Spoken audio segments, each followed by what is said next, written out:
নমস্কাৰ আপোনালোক সকলোকে জব আৰু ক্যাৰিয়াৰ টিভিৰ অন্য এটি ইনফৰমেটিভ ভিডিঅ'লৈ স্বাগতম জনাইছো।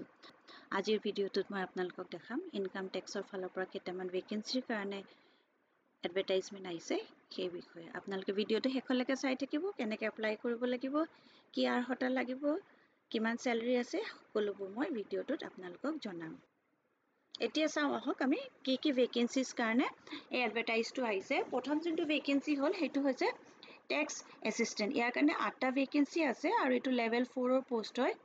আৰু তাৰ কাৰণে স্যালাৰি যোনটো কৈছে সেইটো 25,500ৰ পৰা 81,100 লৈকে আছে। ইয়াৰ কাৰণে ব্যাচেলাৰ্ছ ডিগ্ৰী ফ্ৰম আ ৰেকগনাইজড ইউনিভাৰ্সিটি লাগিব আৰু টাইপিং স্পিড লাগিব। নেক্সট যোনটো হৈছে এটো ষ্টেনোগ্ৰাফাৰ কাৰণে আছে, এটা পোষ্ট হয়। এটো লেভেল 4ৰে হয় আৰু ইয়াৰ কাৰণে 12 পাছ বা ইকুইভ্যালেন্ট হ'ব লাগিব আৰু ডিক্টেশন 10 মিনিটৰ 80 words per minute আৰু ট্ৰান্সক্ৰিপশন অন কম্পিউটাৰ 50 minutesৰ ইংলিছৰ এইকাৰণে এইটো কৈছে। আৰু থাৰ্ড যোনটো ভেকেন্সি আহিছে সেইটো হৈছে হাবলদাৰৰ কাৰণে হয়, এইটো লেভেল 1 হয়। এইটোৰ 18,000 স্যালাৰি হ'ব আৰু 56,900 লৈকে হ'ব। 18,000ৰ পৰা মানে 56,900 লৈকে এইটো স্যালাৰি হ'ব। ইয়াৰ কাৰণে 7টা পোষ্ট আছে আৰু ইয়াৰ কাৰণে মেট্ৰিক বা ইকুইভ্যালেন্ট হ'ব লাগিব আৰু ফিজিক্যাল যোনখিনি কৈছে মেল ক্যান্ডিডেটৰ কাৰণে এইখিনি ফিজিক্যাল দিছে আৰু ফিমেল ক্যান্ডিডেটৰ কাৰণে এইখিনি দিছে, এইখিনি আপোনালোকে ফুলফিল কৰিব লাগিব। তাৰ পিছত যোনটো এপ্লাই কৰিবলৈ কৈছে ইণ্ডিয়ান সিটিজেন হ'ব লাগিব, 18 years to 27 years of age হ'ব লাগিব, 09/08/2024 ৰ ভিতৰত আৰু ৰিলেক্সেশন থাকিব 5 বছৰৰ আৰু 10 years to those belonging to ST/ST category. Max shall be allowed in accordance with the provision of the Department of Personal Training এইখিনি কৈছে। আৰু এটা কথা কৈছে consideration for appointment would be made from sports person who represents a state or the country. আপোনালোকে যদি sports কিবা খেলিছে, স্টেট খেলিছে বা কান্ট্রি খেলিছে বা ইউনিভাৰ্সিটি লেভেলতো খেলিছে তেতিয়া হলে আপোনালোকক বেছি ভালকে প্ৰেফাৰেন্স বেছি পাব।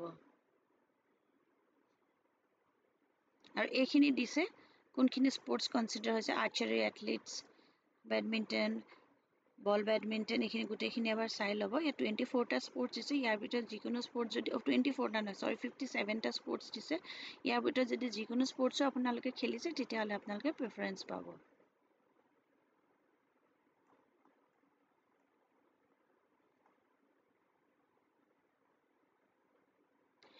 ইয়াত এলিজিবিলিটিত এটাটো এজৰ কথা কৈছে, তাৰপিছত স্পোৰ্টসমেনৰ কথা কৈছে।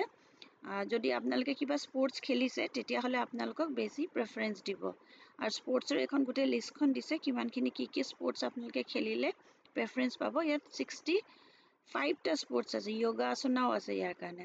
যদি আপোনালোকে ষ্টেট খেলে, নেশনেল খেলিছে বা ইউনিভাৰ্সিটি লেভেলত খেলিছে তেতিয়া হলে আপোনালোকে প্ৰেফাৰেন্সটো পাব।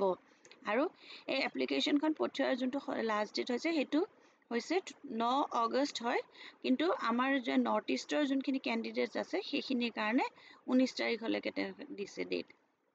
আৰু এইকেইখন সাৰ্টিফিকেট লাগিব যোনকেইখন আপোনালোকে লগত এনক্লোজ কৰি দিব লাগিব।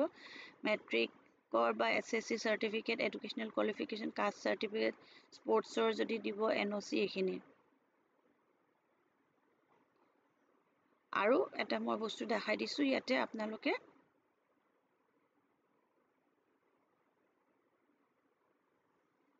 submission of application process to envelope ভৰাই পেলাই containing the application and other enclosures গোটেই ডকুমেন্ট খিনি আপোনালোকে ফটোকপি কৰি পেলাই লিখি দিব লাগিব কোনটো পোষ্টৰ কাৰণে দিছে। ফৰ দা পোষ্ট অফ গোটেইকেইটাৰ কাৰণেও আপোনালোকে এপ্লাই কৰিব পাৰে বা যিকিনো এটাৰ কাৰণে আপোনালোকে এপ্লাই কৰিব পাৰিব। আন্ডাৰ স্পোৰ্টস কোটা ৰিক্ৰুটমেন্ট এনেকৈ দি পেলাই এইখিনি লিখি পেলাই আপোনালোকে পঠাই দিব লাগিব to the sports officer, office of the income commission of the central tax Bengaluru. আৰু এইটো এইখিনি মানে 12 নম্বৰ পইণ্টটো দি দিছে কেই তাৰিখে আৰু কেনেকৈ গৈ পাব লাগিব। আপোনালোকৰ ফৰ্মখন এখন আপোনালোকে ডাউনলোড কৰি প্ৰিন্ট আউট কৰি ল'ব লাগিব আৰু এইখনতে আপোনালোকে ফিল কৰি পেলাই আপোনালোকৰ ডকুমেন্টছখিনিৰ সৈতে এইখন পঠাই দিব লাগিব। ইয়াৰ কাৰণে একো এপ্লিকেশন টেষ্টটো নাই আৰু একো আপোনালোকৰ ৰিটেন টেষ্টটো নাই, ডাইৰেক্ট এন্ট্ৰি আছে।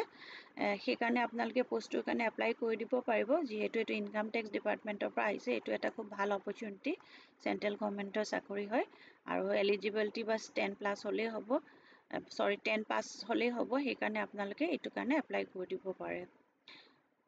এইটো এটা খুব ভাল অপৰচুনিটি ইনকাম টেক্স ডিপাৰ্টমেণ্টৰ পৰা আহিছে আৰু এলিজিবিলিটিও কমে দিছে অকল 10 পাছ কৰিলে হ'ব আৰু যদি আপোনালোকে স্পৰ্টছ খেলিছে তেতিয়াহ'লে ডেফিনেটলি আপোনালোকে এইটো কাৰণে এপ্লাই কৰি দিব পাৰিব যিহেতু এইটো এটা চেণ্ট্ৰেল গভৰ্ণমেণ্টৰ চাকৰি হয় আপোনালোকে ফেচিলিটিজবিলাকো ভাল পাব আৰু চেলেৰিও ভাল দিছে চ' আশা কৰোঁ মই আপোনালোকে ভিডিঅ'টো চাই ভাল পালে ভিডিঅ'টো যদি চাই ভাল পাইছে তেন্তে লাইক এটা কৰি দিব আৰু পাৰিলে ফ্ৰেণ্ডছ আৰু ফেমিলিৰ মাজতো শ্বেয়াৰ কৰি দিব যাতে কোনোবা যদি স্পৰ্টছমেন আছে তেওঁলোকে এই অপৰচুনিটিটোৰ সুবিধা ল'ব পাৰিব আকৌ এটা নতুন ভিডিঅ' লৈ লগ পাম ধন্যবাদ